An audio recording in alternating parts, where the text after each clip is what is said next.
Assalamualaikum warahmatullahi wabarakatuh. Waalaikumsalam. Innal hamdalillah nahmaduhu wa nasta'inu wa nastaghfiruh wa na'udzu billahi min shururi anfusina wa min sayyiati a'malina. May yahdihillahu fala mudhillalah wa may yudlil fala hadiyalah. Asyhadu an la ilaha illallah wahdahu la syarikalah wa asyhadu anna Muhammadan abduhu wa rasuluhu amma ba'du. Bapak-bapak, ibu-ibu, peserta kajian LKI yang dihormati Allah, pada malam hari ini kita ucapkan rasa syukur kita kepada Allah atas kenikmatan yang Allah berikan kepada kita, dan kenikmatan tersebut kita gunakan dalam rangka taat kepada Allah, yaitu kenikmatan iman, kesehatan, kesempatan. Dengan kenikmatan tersebut membuat kita lebih taat, lebih tambah ibadah, tambah semangat dalam talibul ilmu. Itulah bentuk rasa syukur kita kepada Allah Subhanahu wa taala. Salawat serta salam tetap tercurahkan kepada Nabiullah Rasulullah sallallahu alaihi wasallam beserta keluarganya, sahabat-sahabatnya, dan orang-orang yang mengikutinya. Baik bapak-bapak, ibu-ibu, pada malam hari ini adalah kajian Turaga Samawa atau 40 hadis tentang rumah tangga yang akan disampaikan oleh Ustadz Abdul Fattah LC.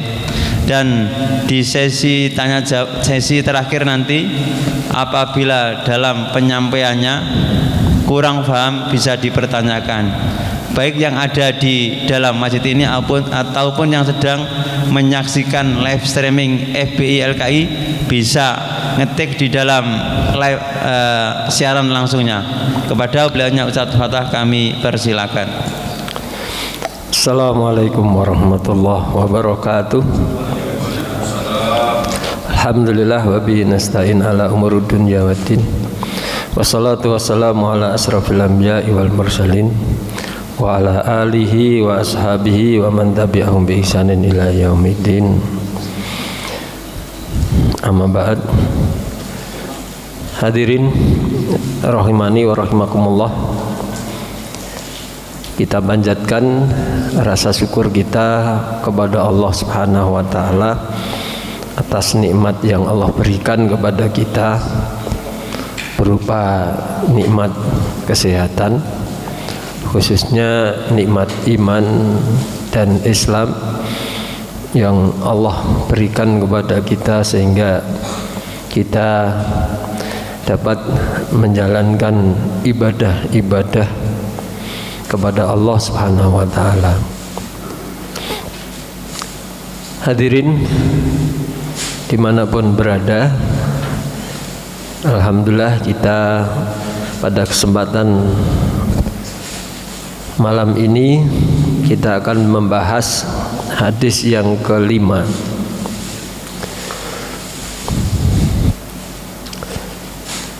Judulnya adalah meminta pendapat wanita sebelum nikah.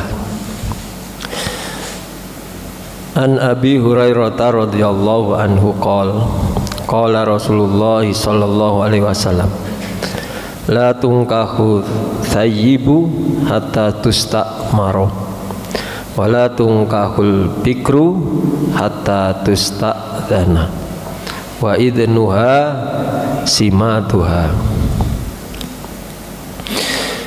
Dari Abu Hurairah radhiyallahu anhu berkata, Rasulullah sallallahu alaihi wasallam bersabda, janda tidak dinikahkan hingga dimintai pendapat, dan gadis tidak dinikahkan hingga diminta izinnya, dan izinnya gadis adalah tatkala dia diam.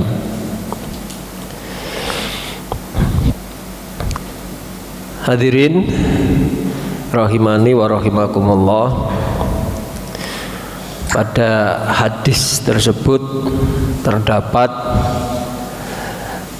pedoman besar buat kita semuanya seputar ketika hendak ingin menikahkan seorang wanita.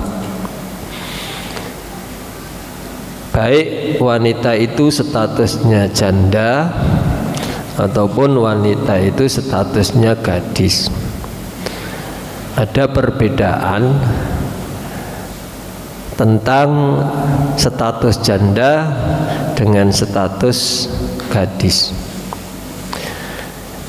Rambu-rambu yang Rasulullah Shallallahu Alaihi Wasallam ajarkan kepada kita bagi wanita janda tidak boleh dinikahkan hingga tustak maro, dimintai pendapatnya. Arti tustak maro itu dimintai amr atau perintah, dalam arti dimintai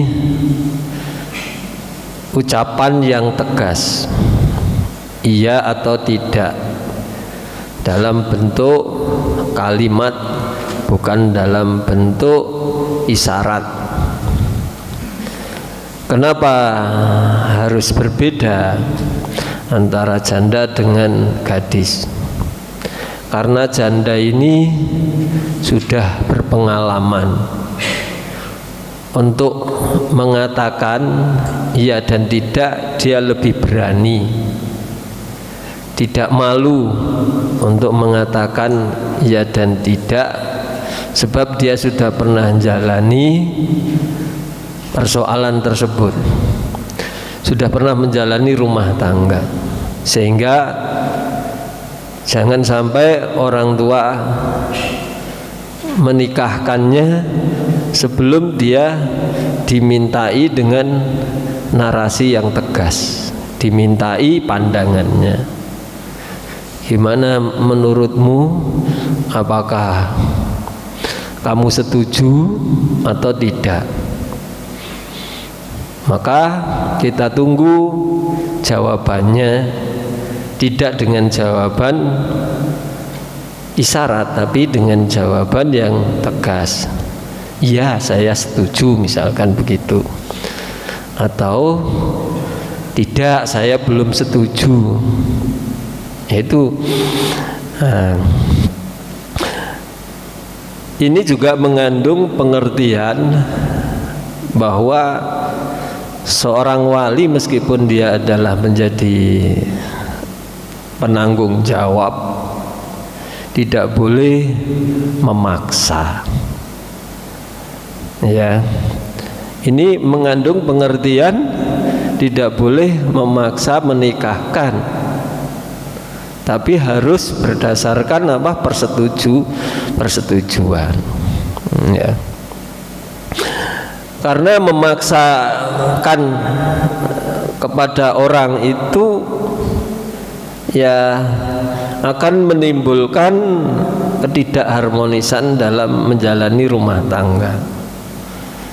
Ia akan menjalani dengan terpaksa. Yang namanya terpaksa itu ya karena nggak ridho, nggak ikhlas, ya menjalaninya juga tidak bisa memaksimalkan dalam menjalankan kewajiban sebagai bagian dari rumah tangga. Supaya tidak terjadi sesuatu yang tidak diinginkan di kemudian hari, maka hindarilah para wali itu untuk memaksa orang. Ya.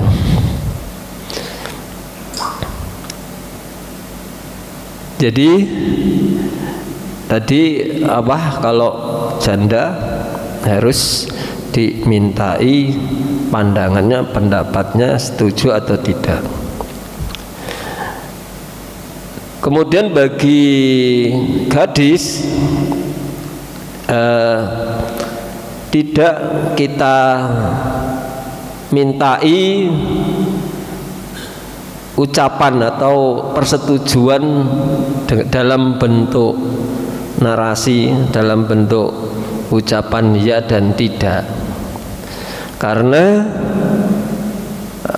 gadis itu masih sifatnya malu, belum pernah menjalankan kehidupan rumah tangga. Kalau suka, kalau iya, itu mau mengatakannya dengan ucapan itu malu. Nah, begitulah wanita. Ya, maka dengan diamnya atau kepalanya gini ya, nunduk begini tanpa ada sepatah kata pun yang diucapkan, itu pertanda ia setuju. Ya, ia setuju. Ya.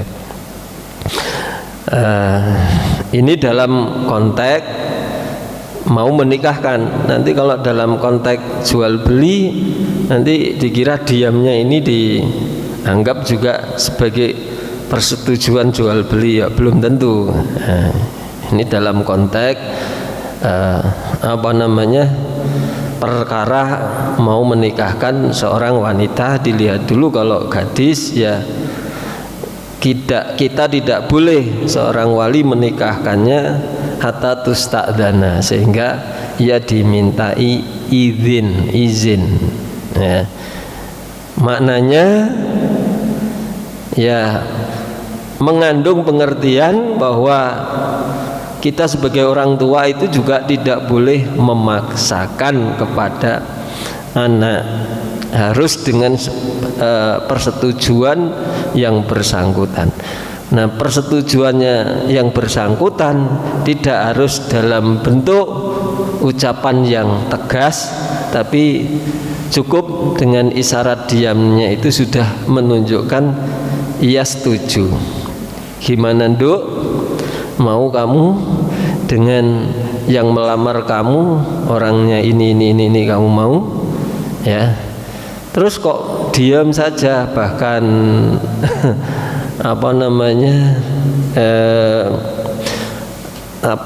dia diam aja ya, bahkan tidak menganggukkan kepala, ya, tidak ngangguk-ngangguk gini, diam saja, itu pertanda dia setuju. Nah, kalau tidak setuju gimana? Dia akan bicara, ngomong, atau dia langsung lari ke kamar, langsung kamarnya ditutup jebret, tidak keluar-keluar, itu pertanda tidak setuju. Atau langsung pergi, nggak ngomong, langsung minggat ke rumah budenya atau bulenya, ya, nggak mau pulang. Itu bentuk tidak setujunya, ya, tidak setujunya. Atau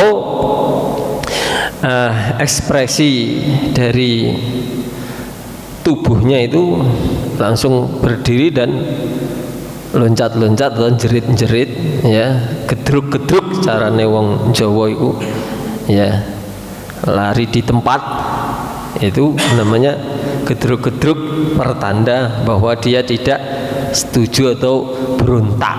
Nah, tapi tidak dengan omongan, tapi dengan isyarat seperti itu, ya. Baiklah hadirin yang dirahmati oleh Allah Subhanahu wa taala.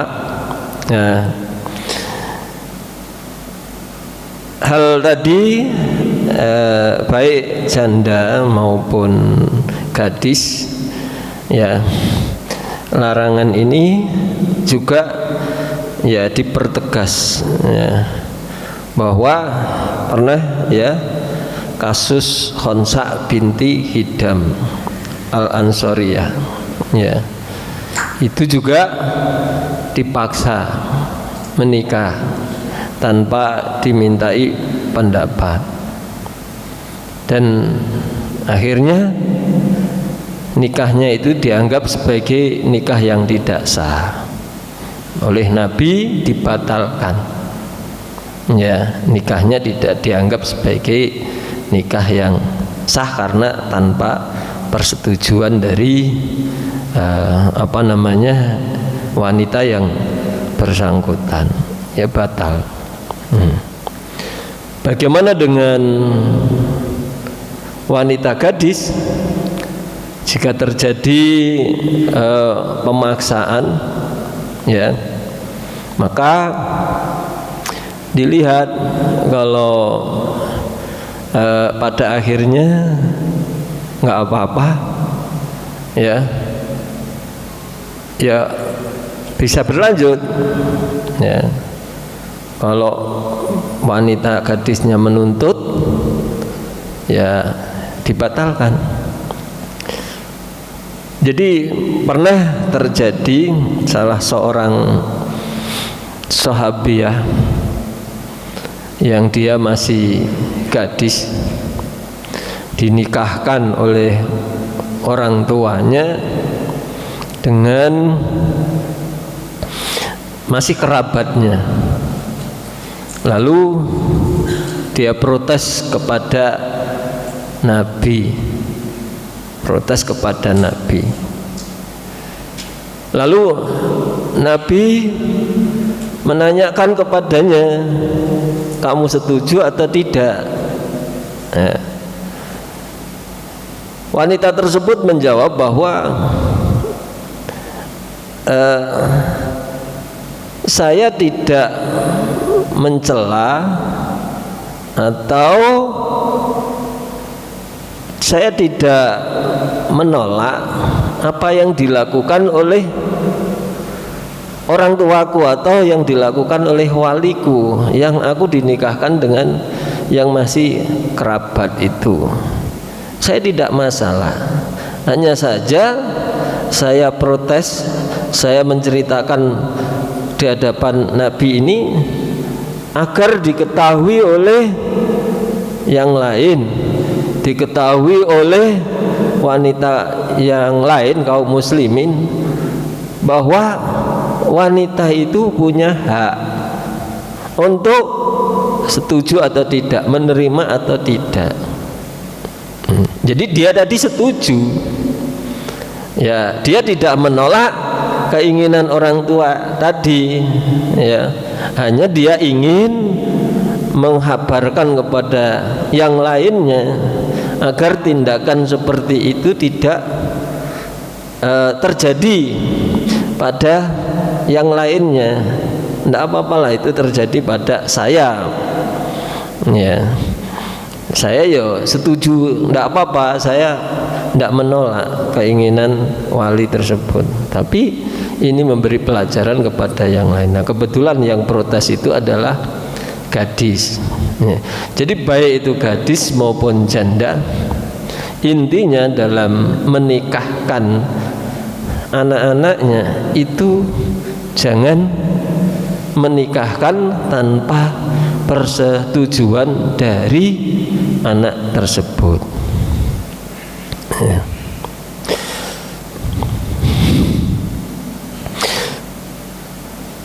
Ketika janda karena sudah berpengalaman, ya, umumnya janda ini sudah dewasa, janda ini sudah bisa mempertimbangkan sendiri karena dia sudah berpengalaman. Bagaimana dalam menjalankan kehidupan berumah tangga itu sudah paham betul. Lalu dia merasa lebih pinter, merasa lebih bijak, lebih baik dari walinya. Lalu dia mau menikah, ya, tanpa wali lah. Saya sudah bisa menentukan sendiri, saya sudah bisa melakukan kebijakan sendiri. Terus akhirnya dia menikahkan dirinya sendiri. Bagaimana hukumnya seperti itu? Tidak sah, karena nikah syaratnya harus ada wali. Walaupun dia sendiri sudah pengalaman, ya, berumah tangga, bukan berarti dia sah menikahkan dirinya sendiri. Itu tidak boleh. Sebagaimana disebutkan dalam hadis, la tazawwajul mar'atu al mar'ata wala tazawwajul mar'atu nafsaha fa inna zaniyata hiya allati tuzawwiju nafsaha. Janganlah seorang wanita menikahkan wanita yang lain. Jangan, itu juga tidak boleh. Seorang wanita tidak sah menjadi wali. Tidak sah menjadi wali. Dan juga janganlah seorang wanita menikahkan dirinya sendiri. Itu juga tidak sah. Wanita sebagai wali juga tidak sah. Wanita menikahkan dirinya sendiri juga tidak sah. Ya. Fa inna zaniyata hiyallati tuzawwiju nafsaha, karena yang disebut dengan zina adalah wanita yang menikahkan dirinya sendiri. Jadi menikahkan dirinya sendiri itu adalah perbuatan zina. Itu. Jadi ini jelas tegas larangannya. Karena ada ancamannya atau ada sifat yang tegas, yang itu sifat perbuatan zina. Berarti larangannya itu adalah larangan yang memang sebagaimana larangan zina gitu ya. Perbuatan zina itu juga larangan tegas. Dan itu disamakan dengan perbuatan zina, dan tidak boleh seseorang melakukan perbuatan zina. Ya. Karena itu bagi seorang janda yang sudah berpengalaman, sudah bisa berpikir dewasa dan lain sebagainya, jangan pernah dia menikahkan dirinya, harus tetap menggunakan wali. Karena syarat sahnya nikah adalah dengan wali. La nikaha illa biwaliyin. Tidak sah pernikahan kecuali harus dengan wali.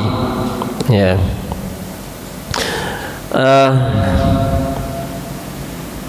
Adapun keputusan iya dan tidaknya, yang lebih berhak memutuskan iya dan tidak itu adalah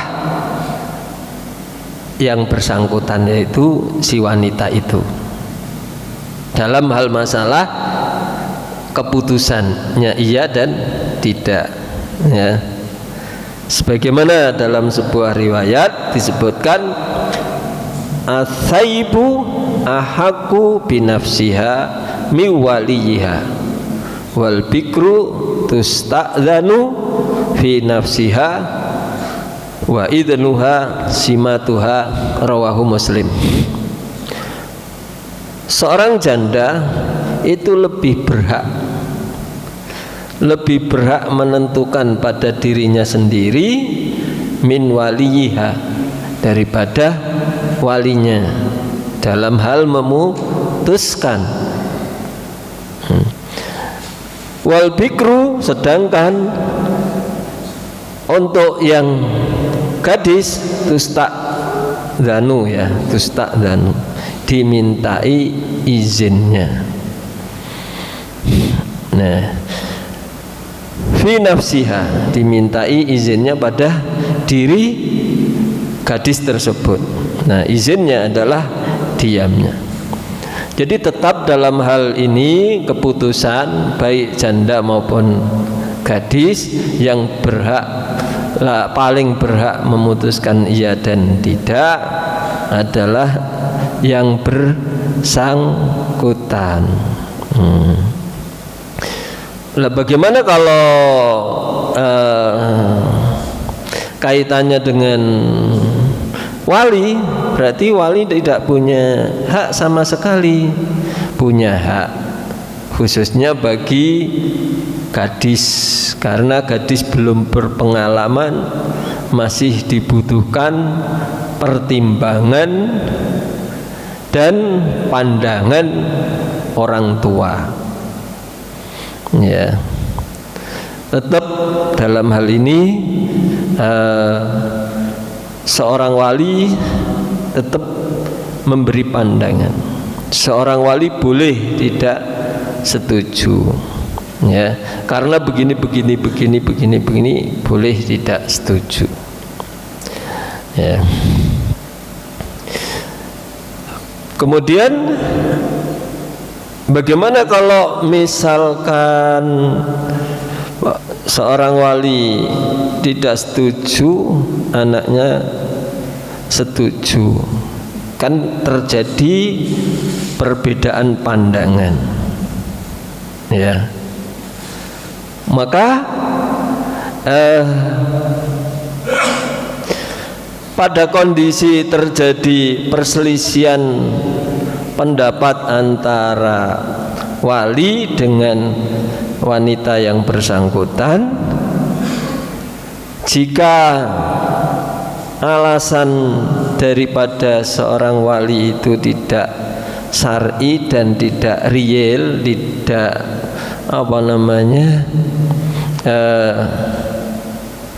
pertimbangannya itu adalah pertimbangan yang tidak masuk akal, maka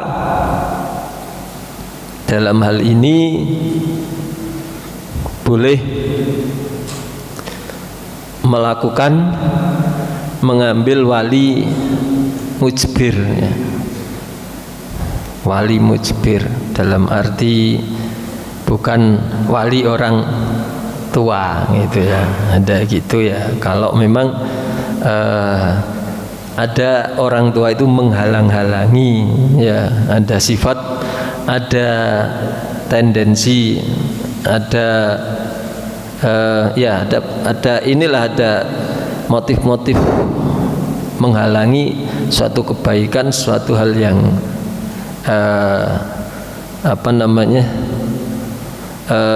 menghalangi kebaikan, ya, menghalangi suatu kebaikan. Nah, itu baru diperbolehkan nanti namanya wali mujbir, ya. Itu nanti prosesnya ke KUA, nanti KUA yang menentukan. Kalau dikabulkan, ya namanya wali mujbir, ya, gitu.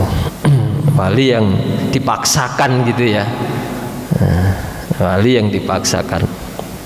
Nah, itu untuk, jadi ada langkah-langkah seperti itu, ya. Jadi tetap ada wali.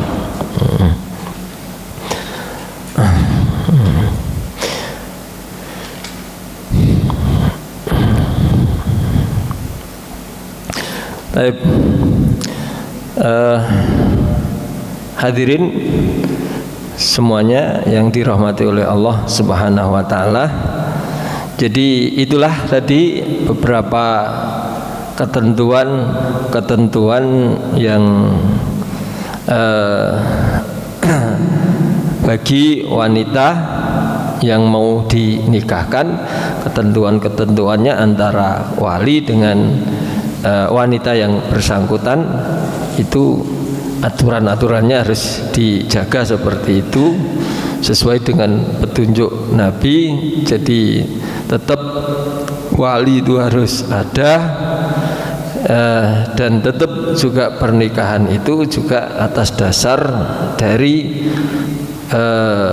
persetujuan, yaitu yang bersangkutan, wanita yang mau dinikahkan itu harus ada itu dua-duanya, ya.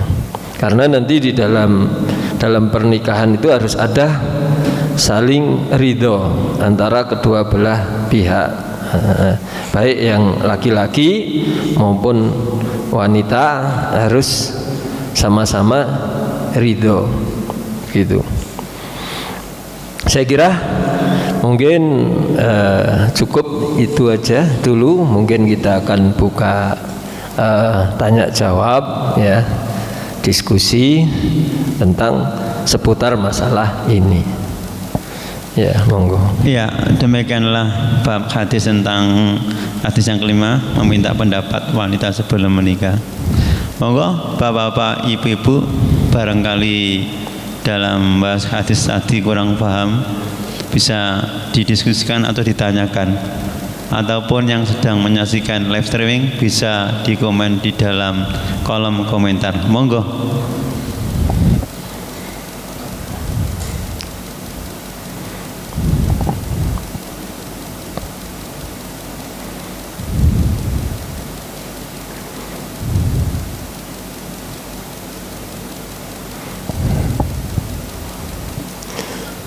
Monggo.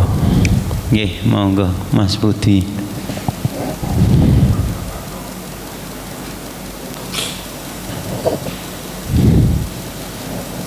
Assalamualaikum warahmatullahi wabarakatuh. Waalaikumsalam warahmatullahi wabarakatuh. Dalam pembahasan ini yaitu antara gadis dan janda, dibedakan itu berarti berdasarkan karena pengalaman dan tidak pengalamannya, Ustaz ya.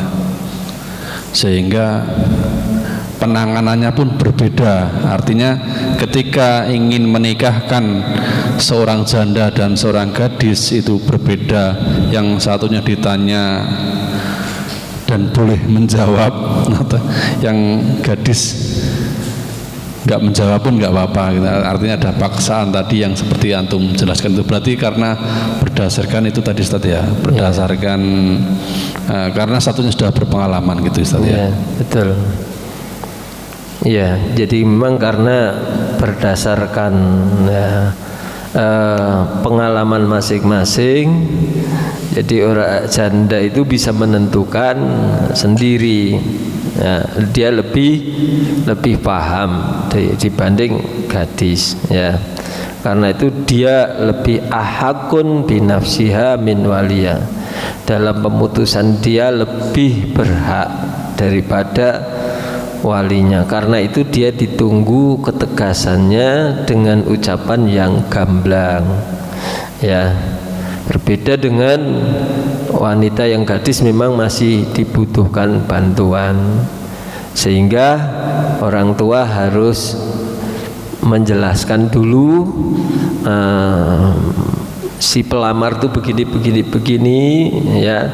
Baru kalau laki-lakinya begini gimana kamu setuju ndak itu? Kalau laki-lakinya gini, ya ganteng, agamanya baik, sholatnya rajin, akhlaknya juga baik, gini gimana menurutmu? Nah gitu walinya itu. Terus wanitanya itu diem aja atau memberi jawaban, tolong saya dikasih waktu. Itu ya minta persetujuan namanya, gitu ya.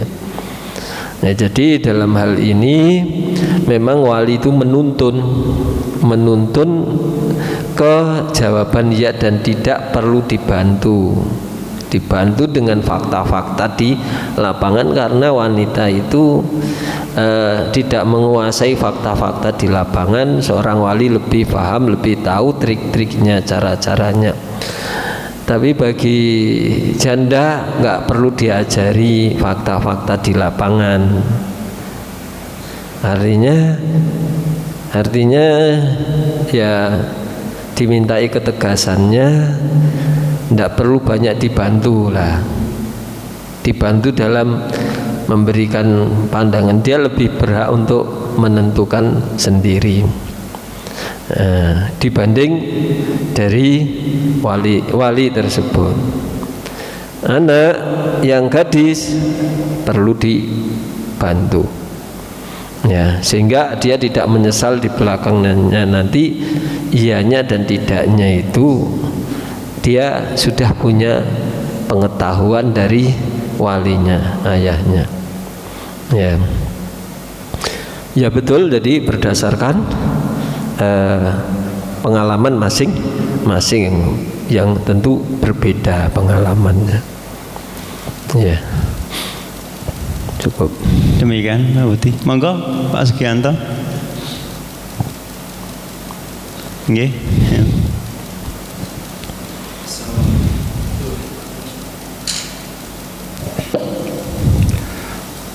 Assalamualaikum warahmatullahi wabarakatuh. Waalaikumsalam warahmatullahi.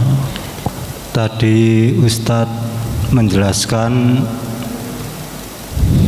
apa itu kalau ada pihak perempuan yang mau nikah, orang tua nggak setuju, terus bisa apa itu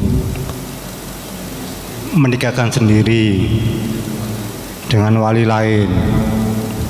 Sedangkan orang tua biasanya akan punya pandangan sendiri antara baik dan buruk untuk anak. Nah, sedangkan restu orang tua itu sangat penting, dan apalagi doa orang tua sangat mempengaruhi rumah tangga ketika tak ada restu orang tua. Gimana, Tad?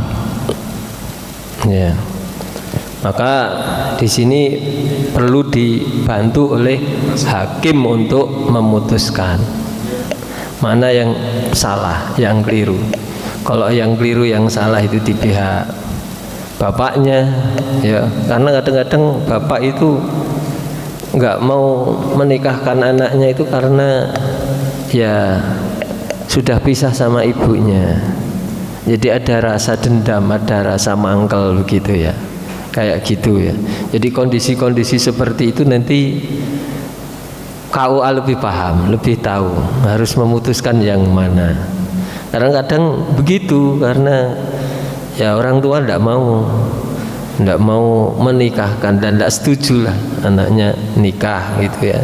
Jadi kondisi-kondisi yang seperti itu ya mana yang lebih aslah nanti diambil sebuah keputusan ya tentu hakim dalam hal ini ya, itu tugasnya KUA dalam hal ini, dia lebih paham, lebih ngerti ketika terjadi perseturuan seperti ini.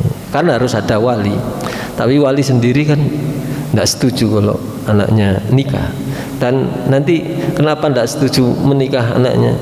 Ya walaupun yang melamar itu orang baik, bagus semuanya ya, tidak ada alasan untuk menolaknya, tapi karena ada dendam-dendam pribadi, ada kebencian, ada ini ya, dari itu mungkin karena udah pisah sama orang tuanya ya, terus anak perempuan itu dari sejak kecil itu memang ikut ibunya dan tidak mau sama bapaknya. Pada saat seperti itulah ya, diperlukan seorang hakim untuk menyelesaikan masalah, dan hakim yang ditunjuk itu ya KUA ya, atau yang punya wewenang dalam hal ini gitu ya.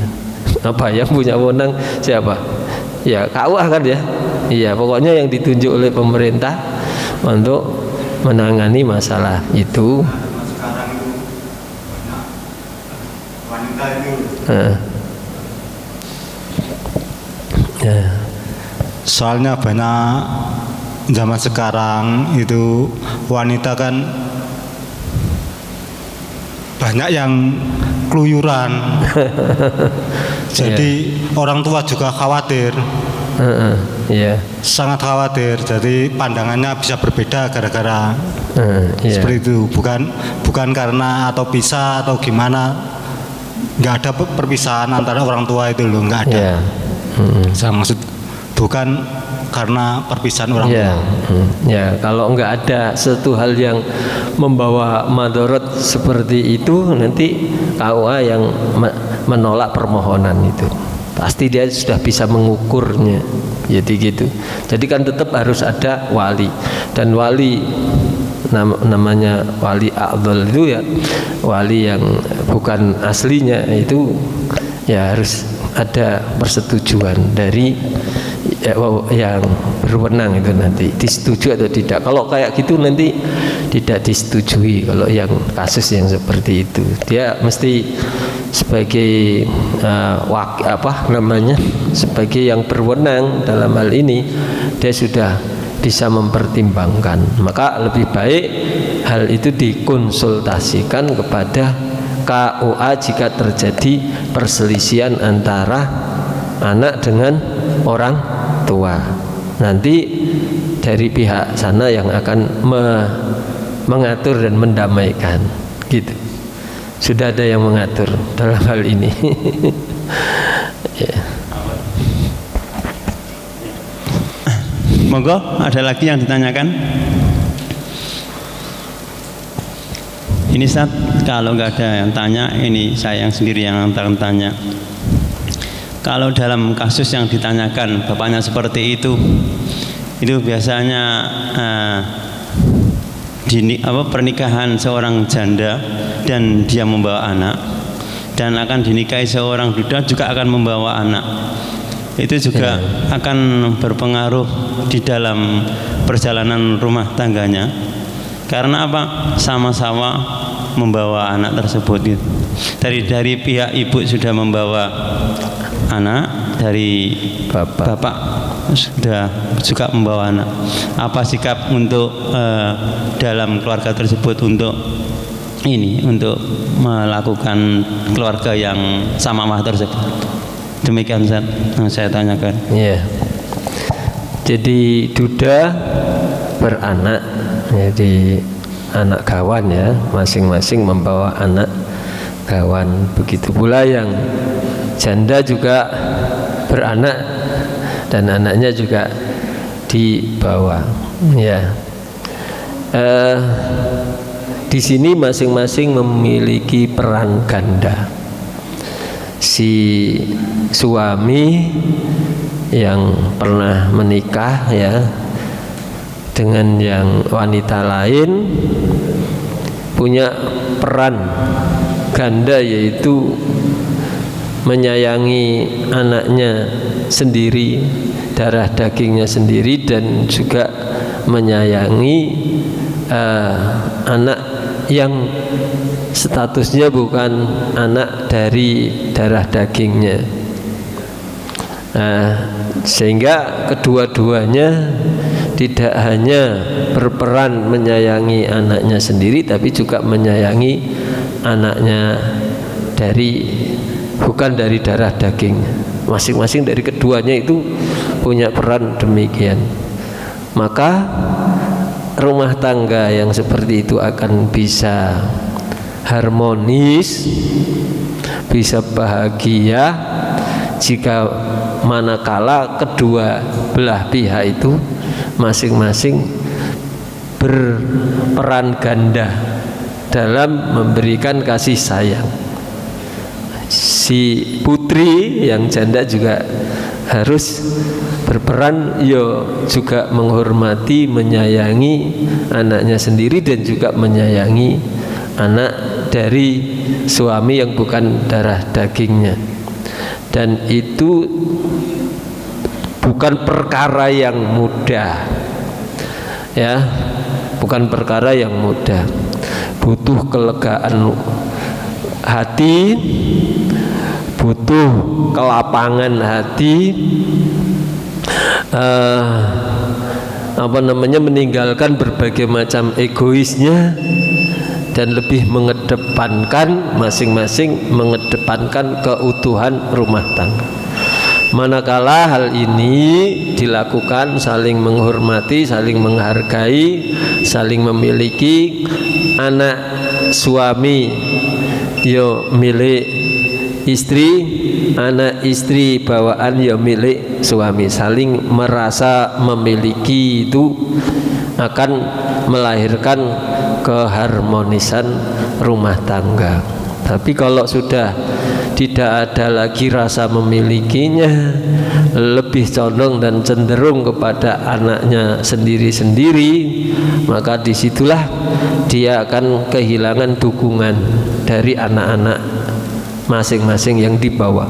Kalau sudah kehilangan dukungan, maka ya banyak persoalan brundel yang tak dapat terselesaikan karena adanya saling membeda-bedakan. Maka bagi mereka yang janda dan duda yang sama-sama membawa anak, hendaklah mereka betul-betul lebih meningkatkan dirinya dalam hal saling menyayangi. saling menghargai antara yang satu dengan yang lain. Anakmu juga anakku, anakku juga anakmu. Jangan sampai anakku ya anakku dewe, anakmu ya anakmu sendiri. Itu yang menjadi pemicu dari perkeretakan sebuah rumah tangga yang harus dihindari. Demikian. Ya, jazakumullahu khairan. Ya, demikianlah Bapak-bapak. Silahkan untuk Anda dulu.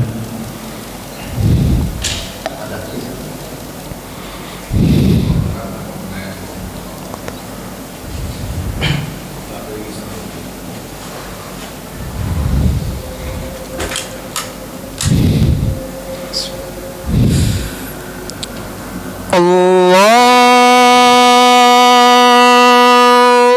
Akbar.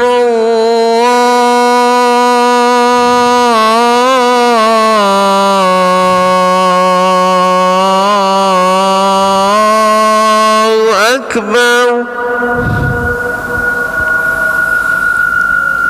Allahu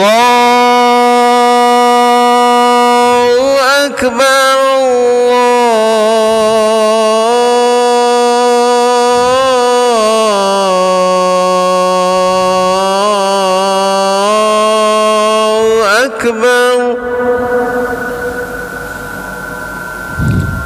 Asyhadu an la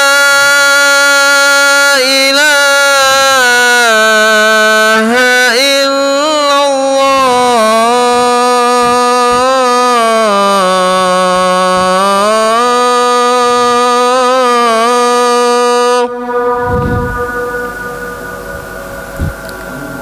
Asyhadu an la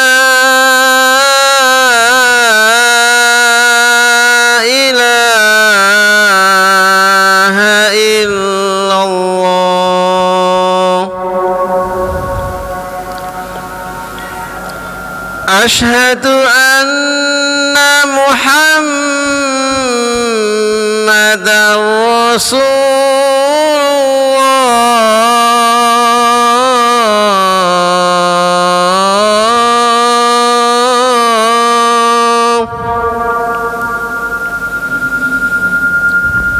Asyhadu anna Muhammadar Rasulullah.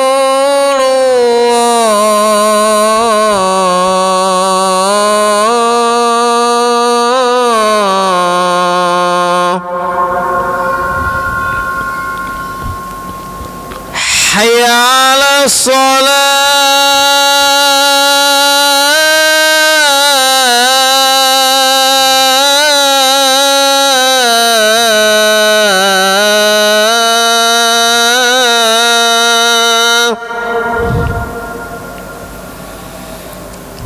Hayya 'alas shalah.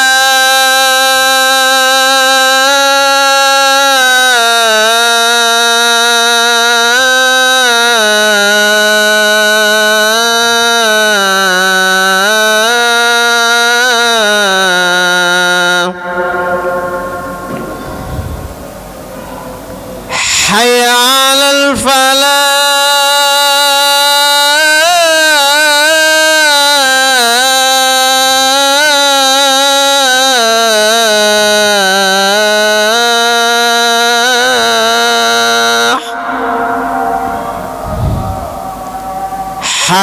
Hayya 'alal falah.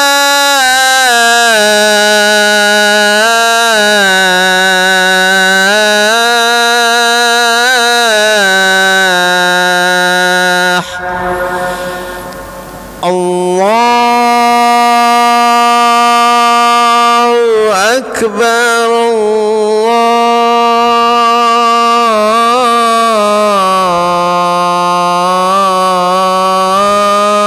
Allahu Akbar.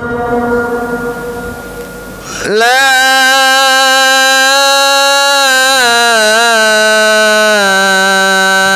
ilaha illallah.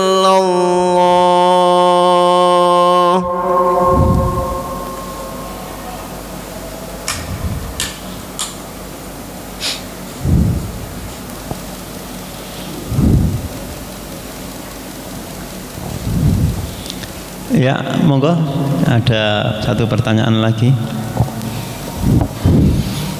Ya, tanya Ustadz, ini apakah anak itu boleh menjadi wali ibunya Ustadz?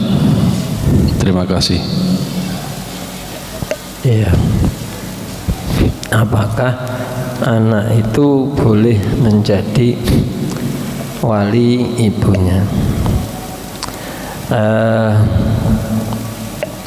Tidak boleh ya. Anak menjadi wali ibunya. Jadi yang berhak menikahkan seorang wanita itu adalah ayahnya. Kemudian kalau enggak ada ayahnya adalah kakeknya ke atas ya, dari pihak laki-laki ya. Kemudian kalau tidak ada adalah saudaranya ke samping, saudara laki-laki ya, saudara laki-lakinya. Kemudian kalau nggak ada dari saudara laki-lakinya baru ke paman, paman dari ayahnya, dari ayahnya. Tidak boleh dari paman ibunya, harus dari laki-laki semuanya ya.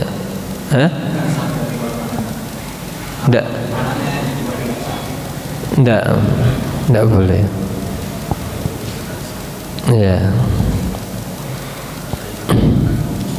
Jadi ya berarti nanti kalau tidak ada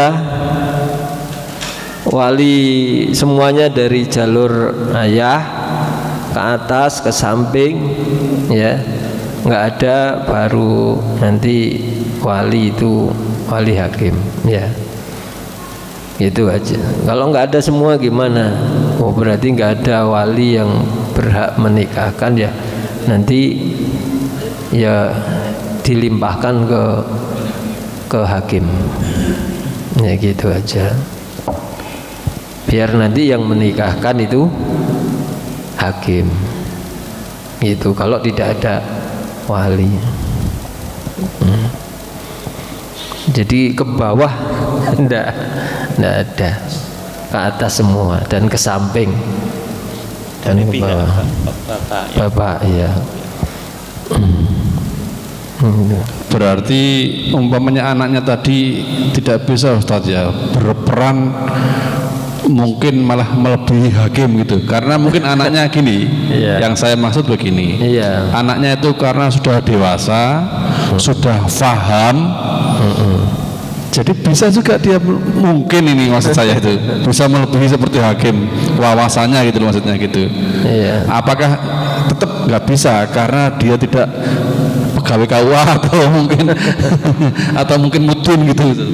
Ya nggak bisa ya, pokoknya ya kalau nggak ada ya lebih baik ke wali hakim ya, gitu ya. Atau yang yang ditunjuk, yang disetujui keluarga ya, karena nggak ada ya gitu. Mungkin biasanya yang menikahkan ustadznya tapi disetujui oleh keluarga, itu yo namanya wali hakim, tapi wali hakim yang tidak ditunjuk oleh pemerintah ya.